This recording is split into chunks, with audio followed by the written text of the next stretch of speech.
something you don't see every day on Sportsvibe. Star cyclist Lizzie Armitstead pedalling away to power a toy train inside a world-famous toy store in the centre of London. I could ask you a lot of questions at this stage, Lizzie, but one springs to mind. Why? Well, I'm just here to talk about the launch of the Velodrome Scale Electrics, the new toy that's coming out in September, so that's why I'm here. Okay, have you ever done anything this wacky on a bicycle? No, I haven't. I've always wanted to, because I think all that power must go to waste. It'd be nice to power something, so it's nice to do it.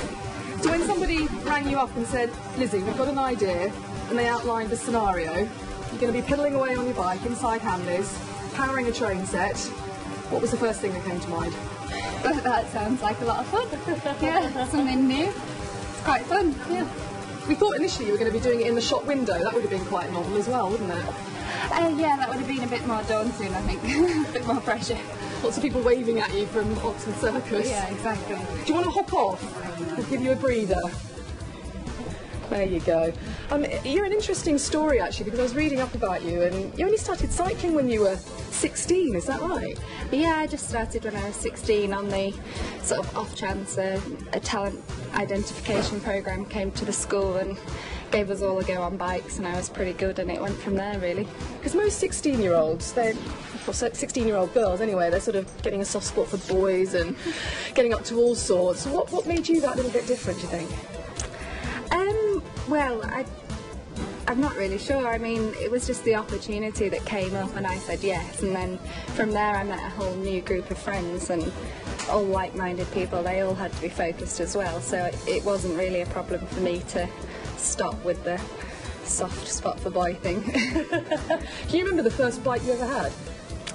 Yeah, I do. It was purple and it had balloons on it and a white basket on the front, and that was when I was about 3, I think, so I started quite young. Yeah.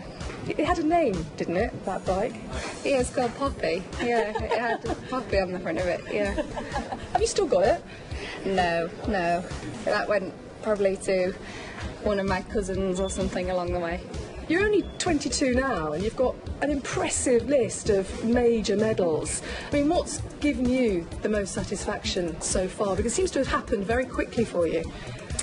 Yeah, it has happened quite quickly. I think the hardest thing for me is to stay at the top, especially with London next year. You know, you can't rest for a moment at the moment. So, I mean, my proudest achievement was the triple medals that I won at the Poland Track World Championships. That was something special.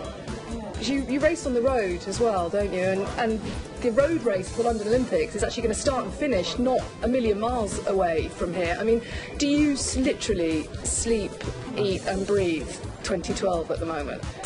I do at the moment, yeah. I'd say in the last sort of month it's really kicked in, that sort of feeling that it's just around the corner.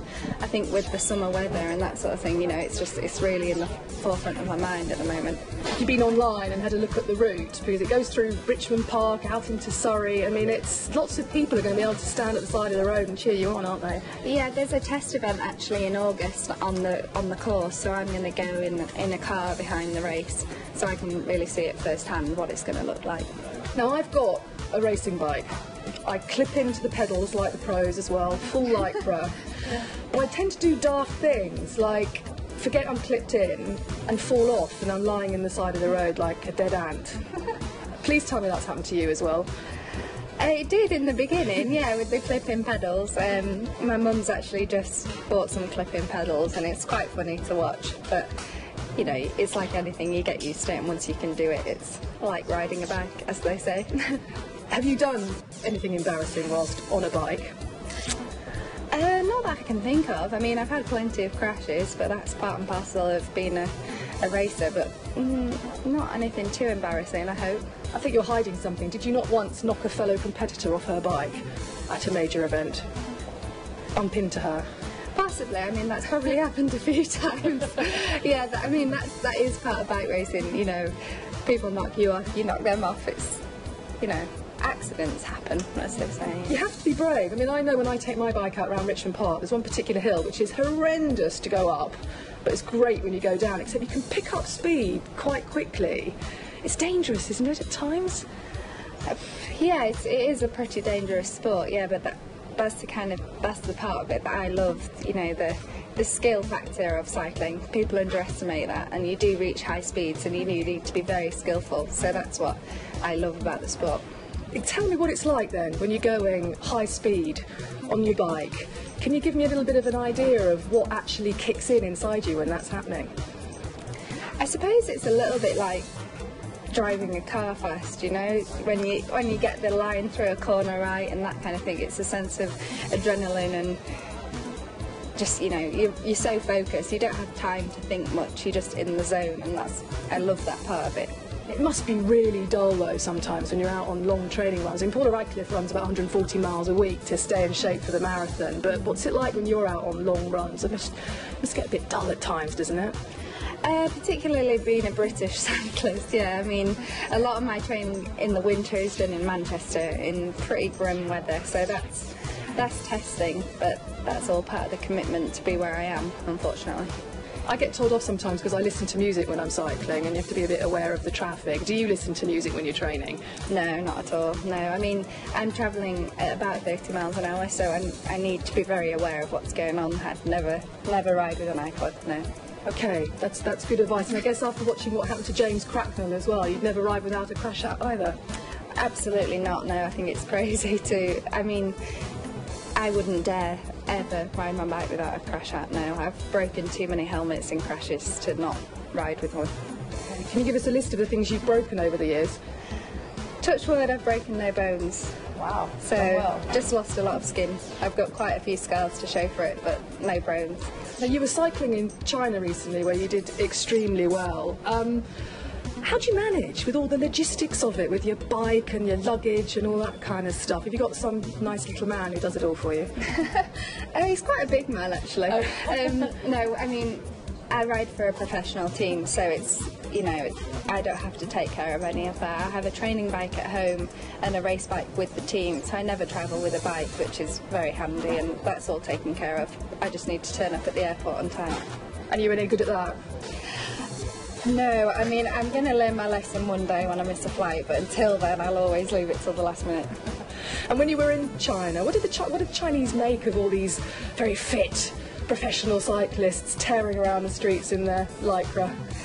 They were so enthusiastic. I mean, I'm not used to, as a female, experiencing such crowds on the side of the road, but they were really enthusiastic. They loved it. It was really nice, actually. Yeah. And you're based in Belgium, so have you embraced all things Flemish, including the language? I'm getting there, yeah. I mean, it's not the easiest language to learn, but I love the culture there. It's a very laid-back country, and they're in love with cycling, so it's a very good place to be as a cyclist. Can you speak Flemish? A little bit. I can get by in a cafe, that's all I need. Could you say I'd like to win Olympic gold in Flemish? Ja, ik möchte Olympisch Geld in 2012. That's very good. Now, why don't you get back on your bike and we'll see how it's really done. Okay. How many miles a week do you actually do on your bike when you're training for a road race? We don't really work in miles, we work in kilometres, because obviously we're racing in Europe, so it's all kilometres, but I would say it's about 500k a week.